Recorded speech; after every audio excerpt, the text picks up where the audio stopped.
Oi, pessoal, tudo bem com você? Com a gente tá tudo ótimo. Fala, oi, tudo bom? Oi. Tudo bom?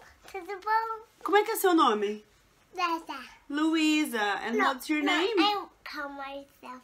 Oh, you talk for yourself. Okay. I mean, there's a ton and polka dots. Look this. She loves polka dots.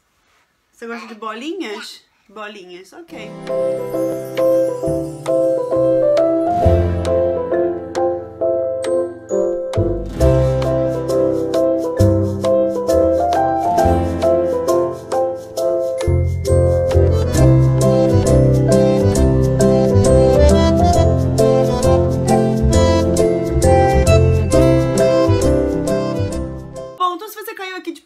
E não sabe que vídeo é esse. Esse vídeo é um vídeo muito especial.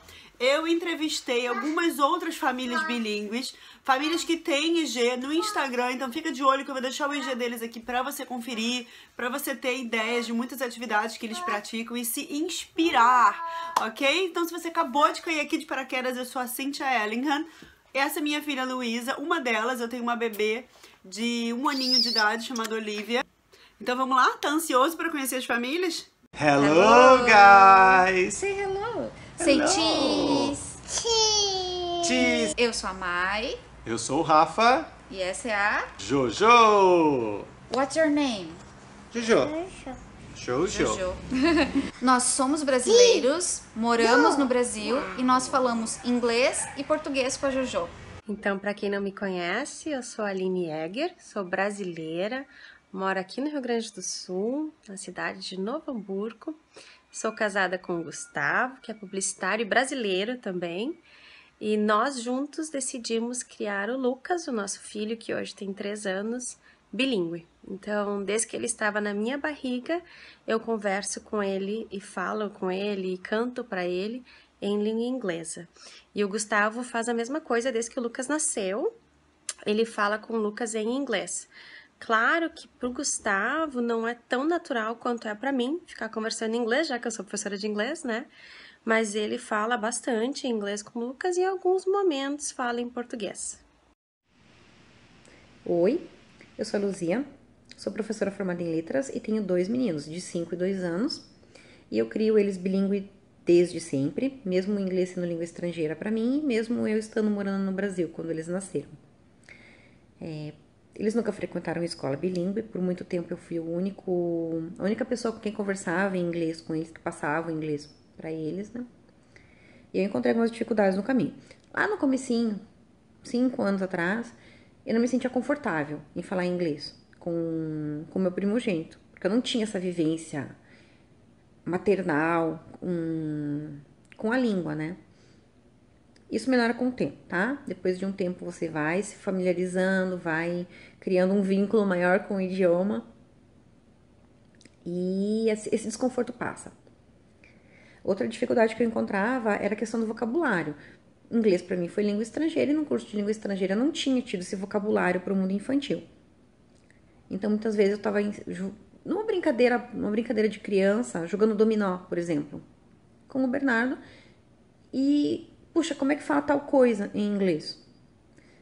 Para essas dúvidas do cotidiano, de coisas básicas, seja uma coisa na cozinha que você vai fazer ou seja uma brincadeira, tem um caderninho de anotação, meio que um diário. Anote as coisas engraçadas que eles falam, marca os desenvolvimentos ali linguísticos e marca essas dúvidas. E quando você for procurar, não procura só o vocabulário. Ah, como é que fala dominó em inglês? Não, procura como jogar dominó em inglês.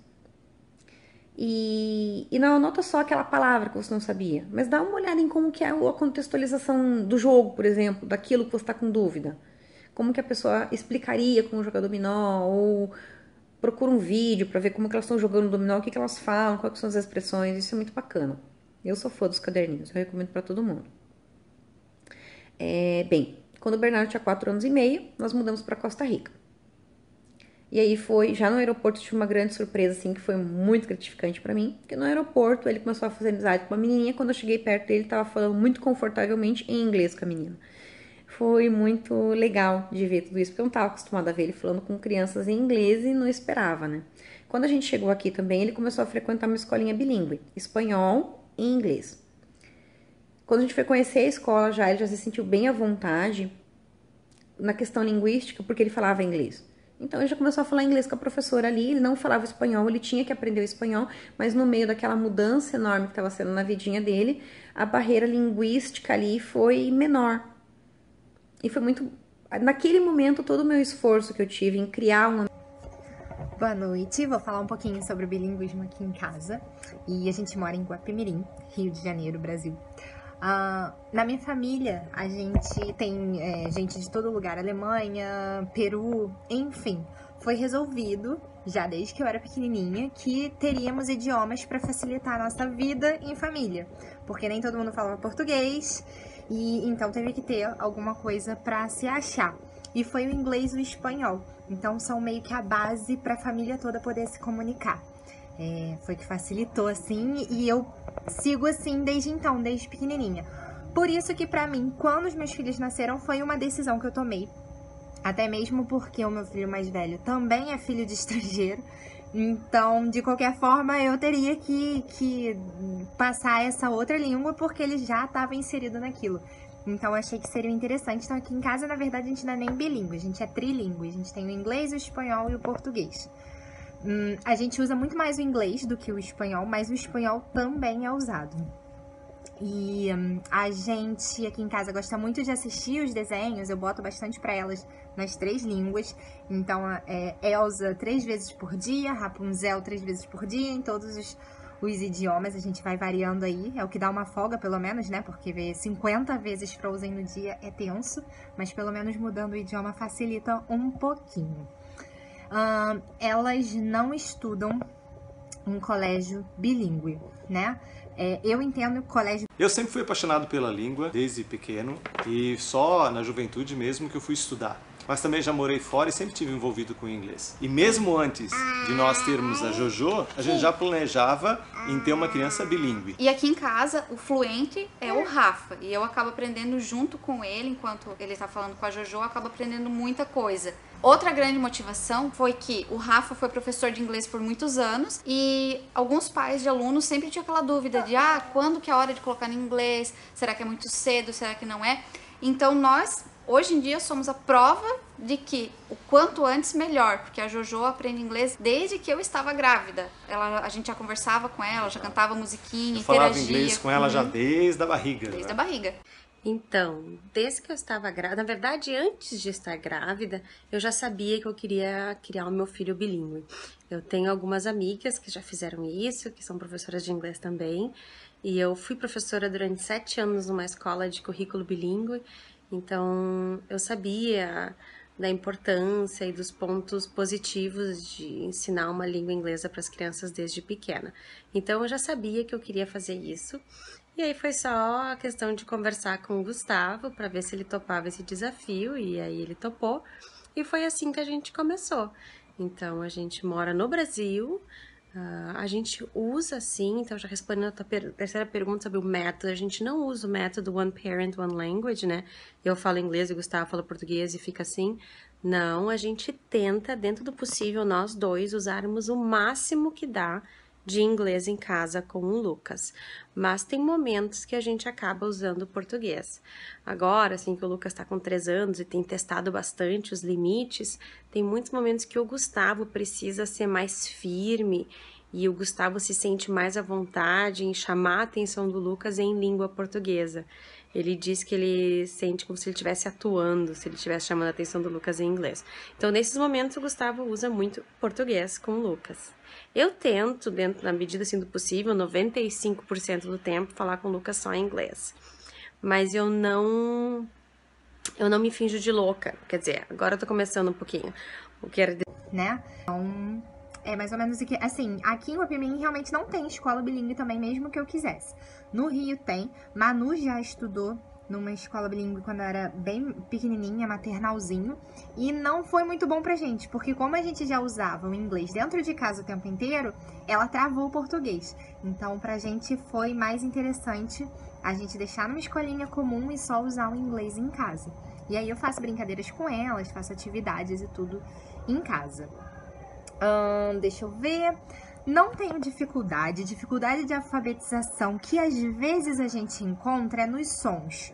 Quando eles começam as vogais, as consoantes, porque é muito diferente e confunde. Então, a gente pega um pouquinho mais nisso. Diferenças de J no espanhol, diferenças da pronúncia do A, I, O, U de português e inglês. Então, assim, eu só preciso ficar de olho.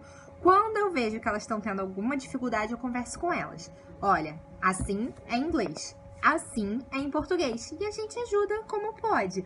Mas assim, coisinha pouca que rapidinho passa. É realmente só aquele impacto no início que às vezes dá uma dificuldade. Eu sempre me dirigi a Jojo em inglês. Eu acho que essa foi uma das coisas mais importantes para desenvolver o inglês na Jojo. Mas eu lembro que no comecinho nós utilizávamos muito cantigas, músicas em inglês.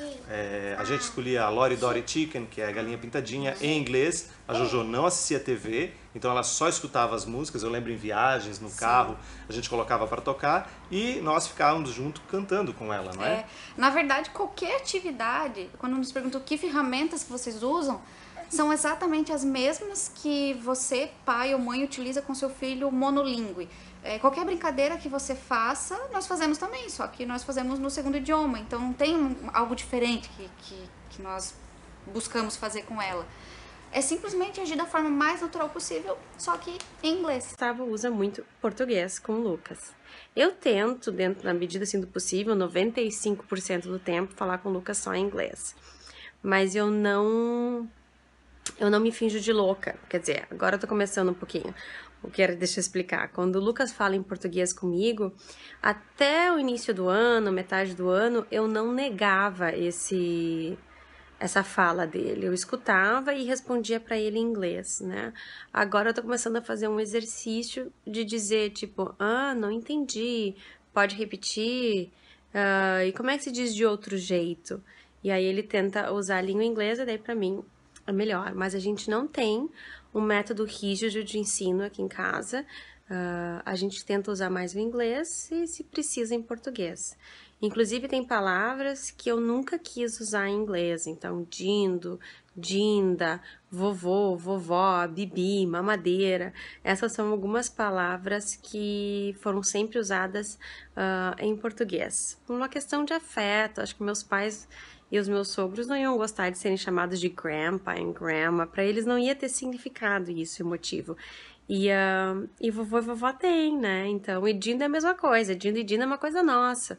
Então, ficar dizendo godmother, godfather, eu achava que não ia ser legal. Então, ficou dindo e dinda, vô e vó. E os bicos, por mais que eu tentei dummy, tentei bink, nunca pegou. Ficou o bibi, então é o bibi. Como a gente tenta usar o máximo possível de inglês em casa, a mesma coisa funciona com TV. Então, os vídeos do YouTube, desenhos Netflix, eu faço tudo em inglês, com exceção da Galinha Pintadinha. Essa aí não teve como fugir, né? Então, a Galinha Pintadinha era o único programa que o Lucas assiste em português. A Luna, ele assistiu um tempo também, mas fora isso, a gente tenta colocar todos os estímulos extras em inglês. Claro que eu tenho uma pessoa que me ajuda aqui em casa, que fica com ele nos turnos que eu estou dando aula, e ela brinca com ele, interage com ele em português. Ele vai para a escola já, e na escola também brinca com os colegas em português. Então, o contato do Lucas com a língua portuguesa é muito maior do que o contato com a língua inglesa. Mas mesmo assim, ele tem um contato significativo com a língua. Eu moro na Inglaterra, eu sou brasileira e o meu marido é inglês. Ele fala misturado, ele fala um pouco de português em casa e um pouco de inglês também. E eu falo a maior parte do tempo em português e alguma outra coisa em inglês. Mas eu consideraria a técnica que a gente usa, OPO, One Parent, One Language, né? Cada pai com a sua própria língua é o que a gente faz, mas o Joe, ele transita entre português e inglês para que a gente aumente essa exposição do português na vida das meninas, já que a gente mora na Inglaterra e elas não têm muito contato. Com a dificuldade que o meu filho teve nesse aspecto. Agora, a realidade nossa, que nós temos aqui na Costa Rica, eles têm em casa o inglês e o português, a língua da comunidade é o espanhol. O meu mais novo não vai para a escola ainda. O mais velho também tem aulas em inglês, porque ele vai para uma escola, agora ele está numa escola internacional. E ele também tem mandarim como língua estrangeira. Então é nessa realidade que a gente vive. Em inglês eu tenho que fazer o português como língua de herança e eu também falo inglês com ele. Então a minha estratégia ainda, eu acredito que pertence mais pro time and place, que dependendo do que a gente está fazendo, a gente fala em tal língua e tudo. É que eu vou falar pra vocês assim, que dá de dica, é o que eu queria que tivesse me falado lá há 5 anos, quando eu comecei. Quem quer começar no mundo do bilinguismo, dá uma olhada sobre estratégias. A gente tem aí o One Parent, One Language, Time and Place, Minority Language at Home, entre outras. Leia sobre elas e vê qual que é a que se adapta melhor para a sua realidade. E adapta a estratégia para a sua realidade. Mesmo que você não siga o que diz que você tem que fazer para estar dentro daquela estratégia, no passo a passo, faça o teu melhor dentro das suas possibilidades. E se alguém falar para você, não vai dar certo porque você não tá seguindo aqui tá falando que tem que ser desse jeito, não desista, porque vai funcionar mais, para que funcione mais, depende mais da sua vontade, do fato de você não desistir, do que cumprir a estratégia à risca. E ter um filho bilíngue vale muito a pena, assim, é muito gostoso, é muito gratificante realmente. Você escuta seu filho falando eu te amo em mais de uma língua. Você vê a vantagem, o desenvolvimento cognitivo, as vantagens que o bilinguismo propicia para ele. E você vê, a maneira com que você vê as habilidades dele metalinguísticas sendo desenvolvidas é muito gostoso, muito bacana. Você abre para ele uma janela para que ele consiga ver o mundo de um ângulo diferente. Ele consegue ter uma visão diferente também, que a língua traz também, porque você não vai estar passando para o seu filho só outra língua, independente da língua que seja, do país que você esteja. Você vai estar passando também aspectos culturais para ele também. E vai abrir um pouquinho o mundo dele, a visão de mundo dele um pouquinho mais. E um beijo pra vocês, acho que era isso que eu tinha pra falar. Tem muita história engraçada, viu? Tem uma vez a Luísa pedindo faca, ela queria cortar a carninha dela, ela falou, mãe, me passa faca, what a faca? E a avó dela entendeu que ela tá falando what the fuck, ó, alguma coisa assim, né, tipo de palavrão. Então, tem muitas coisas engraçadas, ou ela mistura, ou ela começa a falar com a estrutura de português, e aí fala alguma coisa em inglês. É muito interessante, é muito fofinho, é muito bonitinho ver essa construção. A gente também não traduz vovô, vovó, dindo, dinda. Então os avós dela, da minha parte do Brasil, é vovô e vovó. Os avós ingleses, grandma, grandpa, porque eu acho que muito mais do que traduzir, na verdade, língua tem a ver com relacionamento, tem a ver com sentimento, né? E eu não queria tirar todo o sentido e sentimento dessas palavras se a gente fosse traduzir, né? Perderia totalmente o sentido para os avós, para ela, para todo esse vocabulário afetivo. Então tem muitas técnicas, muitas maneiras de fazer isso em casa, brincadeiras. Então se você me acompanha lá no meu IG, no Carioca Irlanda no Instagram, tem muita ideia. Eu tô sempre te dando dica de como fazer, do que fazer, e tem uma surpresa vindo por aí, viu? Eu tô preparando um material muito especial pra você, mamãe, papai, tio, vovó, que quer ensinar essa criança em casa, né, sem ter que colocar num curso de inglês ou colocando num curso de inglês, mas como é que você pode fazer para alavancar, né, o bilinguismo, ou mesmo que você não queira, né, criar o seu filho bilíngue, mas você quer dar uma alavancada no inglês, você quer ajudar, né, a criança a gostar dessa segunda língua, então fica de olho porque tem dica vindo por aí. Bom, eu tive que dividir então esse vídeo em 2 partes, eu vou parar aqui e essa entrevista, né, continua na segunda parte, no segundo vídeo que eu vou lançar pra vocês. Então fica de olho, porque todo esse pessoal maravilhoso vai voltar falando quais são as técnicas que eles usam. Você quer saber mais? Você quer dicas e técnicas? Fica aí, então, não perde, ok? Não perde, porque o próximo vídeo tá sensacional. Eu espero de verdade que você tenha gostado. Se você gostou, já clica aqui no joinha, ok? Não esquece de se inscrever, porque aí você fica por dentro de todas as novidades, né? De tudo que eu postar por aqui. E responde aqui pra mim de onde, de que lugar do mundo você tá assistindo esse vídeo. Um super beijo e eu te vejo então no próximo vídeo.